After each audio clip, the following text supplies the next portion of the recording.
للإنسان. ومن هذا المبدأ قال الرسول صلى الله عليه وسلم: خير الناس من ينفع الناس. وكل ذلك يأتي خلال تكريم الإنسان واحترامه. ولقد كرمنا بني آدم وحملناهم في البر والبحر.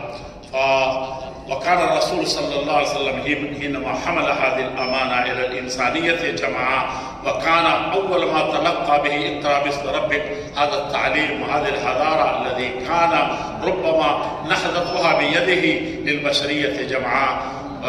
قالت عند ذلك: إن المسؤولية الجسيمة التي أثقلت قواعد رسول الله صلى الله عليه وسلم، فرجع إلى أهله فقالت: كلا لا يخزيك الله أبدا، إنك لتحمل القلب وتقري الضيف وتعين على نوائب الحق. كل ذلك يؤكد على أن خدمة الإنسان للإنسانية جمعاء ومهمتها في أرض الله تبارك وتعالى. وفي الأخير أشكر شكرا جزيلا وأهنئ أحر التهاني